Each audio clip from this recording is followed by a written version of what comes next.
মসজিদ পরিচালনায় কারা থাকবে এই ব্যাপারে আল্লাহ তাআলা সূরা তাওবার মধ্যে সূরা তাওবার 18 নম্বর আয়াতে সুন্দর করে পৃথিবীবাসীর জন্য, পৃথিবীর মানুষদের জন্য বয়ান করে দিয়েছেন। কোন সূরা বলেন? সূরা তাওবা। কোন সূরা? সূরা তাওবা। আয়াত নাম্বার কত? 18। কত? 18। আল্লাহ রাব্বুল আলামিন পৃথিবীতে তার বান্দাদের জন্য মসজিদ কিভাবে পরিচালনা করবে এই জন্য আল্লাহ রাব্বুল আলামিন তার বিধান ঠিক করে দিয়েছেন। পৃথিবীর মানুষ আল্লাহ তাআলার ইবাদত করার জন্য মসজিদ নির্মাণ করে। আল্লাহ তাআলা আসমান থেকে, আরশে আজিম থেকে তাদেরকে সাহায্য করেন, কিন্তু দুনিয়ার মধ্যে তারা সশরীরে, দুনিয়ার মধ্যে মানুষেরা সশরীরে মসজিদের রক্ষণাবেক্ষণ করবে, মসজিদের মুতাল্লি হবে। এই কাজ করতে গিয়ে তারা যাতে কোনো ধরনের বিভ্রান্তির শিকার না হয়, এই জন্য আল্লাহ রাব্বুল আলামিন সূরা তাওবার 18 নম্বর আয়াতে বলছেন, ইন্নামা ইয়ামুরু মাসাজিদাল্লাহি মান আমানা বিল্লাহ ওয়াল ইয়াউমিল আখির ওয়া আকামাস সালাতা ওয়া আতাস যাকাতা ওয়া লাম ইয়াখশা ইল্লাল্লাহ فعسى أولئك أن يكونوا من المهتدين। আল্লাহ তাআলা বলছেন, ইন্নামা ইয়ামুরু মাসাজিদাল্লাহ, একমাত্র তারাই আল্লাহর মসজিদ সমূহ আবাদ করবে, মসজিদ সমূহের দায়িত্ব পালন করবে, মসজিদ সমূহের রক্ষণাবেক্ষণ করবে, মসজিদ সমূহের মুতাওয়াল্লি থাকবে যারা আল্লাহ তাআলার প্রতি ঈমান রাখে, বিশ্বাস রাখে। মান আমানা বিল্লাহ, এক নাম্বার কাজ হচ্ছে তারা আল্লাহর উপর বিশ্বাস স্থাপন করতে হবে, আল্লাহর প্রতি তাদের অগাধ ঈমান থাকতে হবে, কোন ধরনের হীনমন্যতায় থাকা যাবে না, সম্পূর্ণ রূপে আল্লাহ তাআলাকে বিশ্বাস করতে হবে, তার উপর ঈমান রাখতে হবে। ওয়াল ইয়াউমিল আখির, এবং শেষ দিবস আখিরাত দিবসের প্রতি তার বিশ্বাস থাকতে হবে। মৃত্যুর পরে আমি তাকে আবার হিসাব নেওয়ার জন্য আমি আখিরাত দিবসে তাকে আমি প্রশ্ন করব, তার আমলনামা তার হাতে ধরিয়ে দেব। এই দিবসকে সে বিশ্বাস করবে। প্রথমত হচ্ছে সে আমাকে বিশ্বাস করবে, আমার প্রতি সম্পূর্ণ ঈমান রাখবে। এরপরে 2 নাম্বার কাজ হচ্ছে আমার আখিরাত দিবসকে সে বিশ্বাস করবে। এরপরে কি থাকতে হবে? তার বৈশিষ্ট্য, তার মধ্যে গুণাবলী, তার মধ্যে গুণ কি থাকতে হবে? ওয়াকামাস সালাত, এবং সে নিয়মিত সালাত আদায় করবে।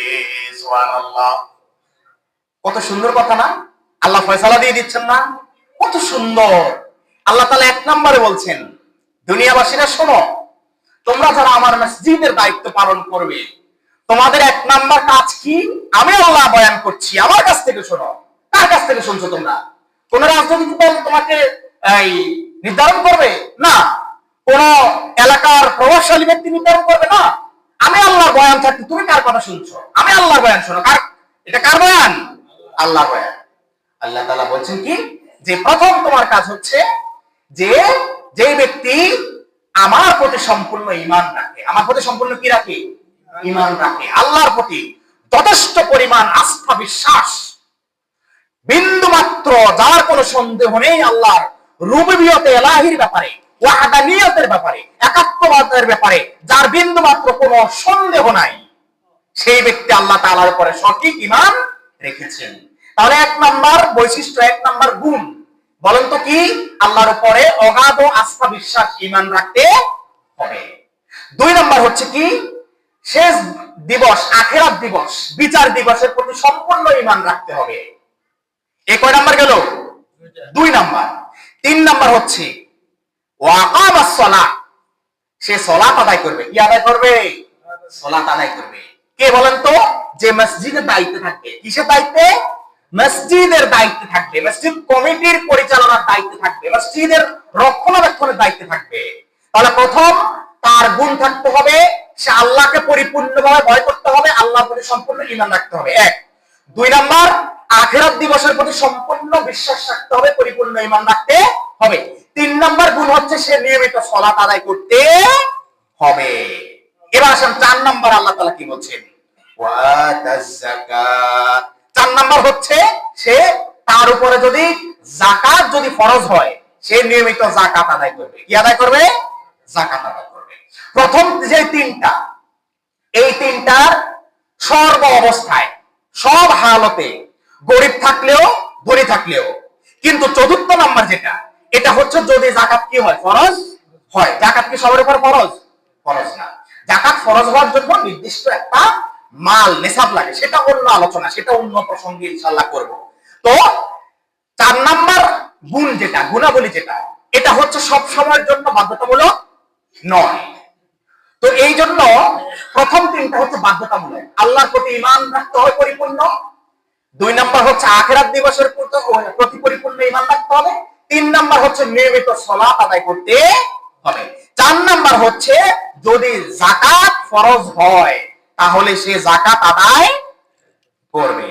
এরপরে আল্লাহ তাআলা বলছেন ওয়ালাম ইয়াখশা ইল্লাল্লাহ। 5 নাম্বার আল্লাহ তাআলা যেটা বলছেন সেটা হচ্ছে ওয়ালাম ইয়াখশা। আল্লাহ তাআলা নফি জিহাদ বালান, আরবি গ্রামারের একটা কায়দা আছে যেখানে লাম শব্দটা ব্যবহার করে কখনো না, কোনোদিনও না, এমন না বোধক, এমন না বোধক, obviously not, must not, ইংরেজি গ্রামার হচ্ছে must not, mustn't fear anybody else without Almighty Allah। সে আল্লাহ ছাড়া আর কাউকে ভয় করবে না। ওয়ালাম ইয়াখশা ইল্লাল্লাহ, সে দুনিয়াতে একমাত্র, শুধুমাত্র, কেবলমাত্র আল্লাহকে ভয় করবে। কাকে ভয় করবে? আল্লাহকে ভয় করবে। ওয়ালাম ইয়াখশা ইল্লাল্লাহ, আল্লাহ ছাড়া আর কাউকে ভয় করবে না, আল্লাহ ছাড়া কাউকে পরোয়া করবে না। তাহলে কয়টা গুণাবলী পেয়েছি বলেন তো? কয়টা? 5টা। সম্মানিত হাজিরিন, ভালো করে বুঝে রাখুন, আপনাদের কমিটি নির্বাচন করার সময় শুধু আপনাদেরই নয়, যত জায়গায় কমিটি, মসজিদ কমিটি, মসজিদ পরিচালনা কমিটি নির্বাচন করবে, সব জায়গায় আপনাদের ঈমানি দায়িত্ব, আপনি যদি জেনে থাকেন তাদেরকে আপনি জানিয়ে দিবেন। আপনার নিজের মসজিদের জন্য তো আপনি পালন করবেনই, আপনার আশেপাশে পরিচিত যারা আছে এদেরকে বলে দিবেন। কারণ আল্লাহর কোরআনের একটা লফজ যদি হয়, এটা মানুষের কাছে পৌঁছে দেওয়া আমাদের কি বলেন? দায়িত্ব, কর্তব্য। দায়িত্ব, কর্তব্য। তাহলে একটু ভালো করে বুঝে নেন। 1 নাম্বার, যিনি মসজিদের মুতাল্লি হবেন, মসজিদ কমিটিতে থাকবেন, মসজিদের রক্ষণাবেক্ষণে থাকবেন, তার 1 নাম্বার গুণ থাকতে হবে কি বলেন? 1 নাম্বার হচ্ছে তার আল্লাহর প্রতি সম্পূর্ণ কি রাখতে হবে? ঈমান থাকতে হবে। আমার সাথে শব্দ করবেন, আল্লাহর প্রতি সম্পূর্ণ কি রাখতে হবে? 2 নাম্বার হচ্ছে কি? 2 নাম্বার হচ্ছে আখিরাতের প্রতি সম্পূর্ণ কি থাকতে হবে? ঈমান থাকতে হবে। 3 নাম্বার হচ্ছে সালাত আদায় করতে হবে। 3 নাম্বার কি? সালাত আদায় করতে হবে।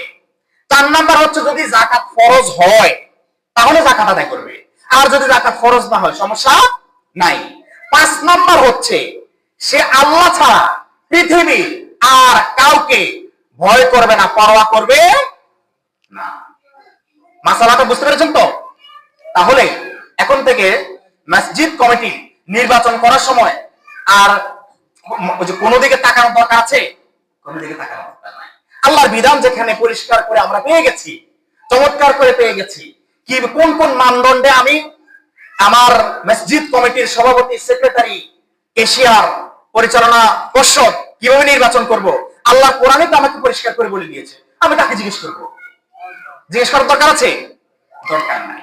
আমরা যখনই কোনো সমস্যায় পড়ে যাই, কার শরণাপন্ন হতে হবে বলেন তো? আল্লাহর কোরআন শরণাপন্ন হতে হবে, আল্লাহর কোরআনের। আর আল্লাহর কোরআনের ব্যাখ্যা হচ্ছে হাদিস, নবীর হাদিসে শরণাপন্ন হতে হবে।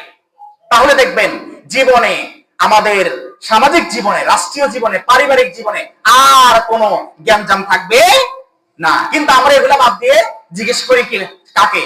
এলাকার মাতবর আছে কে? এক ওয়াক্ত সালাত পড়ে না, কোরআন কবে খুলেছে সে নিজেও জানে না। তাকে জিজ্ঞেস করতে যাই, মাতবর সাহেব বা অমুক অমুক সাহেব তমুক সাহেব, মসজিদ কমিটির তো নির্বাচন, কাকে ভোট দেওয়া যায় একটু বলেন তো। কেন? আল্লাহ তাআলা তো আপনাকে বলেই দিয়েছেন কাকে ভোট দিবেন, আপনি ওনাকে জিজ্ঞেস করার কি হলো? ঠিক কিনা? আমার আল্লাহ স্পষ্টবাদী। আমার আল্লাহ কি? আমার আল্লাহ কি বলেন? স্পষ্টবাদী। আমি তার গোলাম, তার কোরআনের ভাষ্যকার, আমি স্পষ্টবাদী। আমার বিশ্বাস আমার মুসল্লিরা স্পষ্টবাদী। ঠিক কিনা? আলহামদুলিল্লাহ। এজন্য সময়টা হাজিরিন, আমরা 5টা গুণাবলী পেলাম। ইন্নামা ইয়া'মুরু মাসাজিদাল্লাহি মান আমানা বিল্লাহি ওয়াল ইয়াউমিল আখির ওয়া আকামাস সালাতা ওয়া আতাস যাকাতা ওয়া লাম ইয়াখশা ইল্লাল্লাহ فعسى أولئك أن يكونوا من المهتدين। আল্লাহ তাআলা বলছেন, এই 5টা গুণ দেখে যদি তোমরা তোমাদের মসজিদ পরিচালনা কমিটি তোমরা নির্বাচন করো, তোমাদের মসজিদে যারা দায়িত্বে থাকবে, তোমাদের মসজিদের যারা মুতাল্লি হবে, এই 5টা গুণ দেখে যদি তোমরা নির্বাচিত করো, তাহলে আশা করা যায় তোমরা হেদায়েত প্রাপ্তদের অন্তর্ভুক্ত হয়ে যাবে। সুবহানাল্লাহ। আমার আল্লাহর কথার চেয়ে উত্তম কথা কার হতে পারে বলেন তো? যদি প্রমাণ দিতে পারেন আমার আল্লাহর কথার থেকে অমুক ব্যক্তির কথা আরো উত্তম, আমি আপনাদের সামনে বসে ঘোষণা দিচ্ছি আজকে থেকে আমি তার অনুসরণ করব। আছে কোন প্রমাণ? তাহলে আমার আল্লাহর কথার চেয়ে কার কথা উত্তম হতে পারে? আমার আল্লাহ কত উত্তম ভাবে বলে দিয়েছেন যে তোমরা মসজিদ কিভাবে পরিচালনা করবে, আমি আল্লাহ থেকে শুনে নাও। শুনেছেন তো? আলহামদুলিল্লাহ।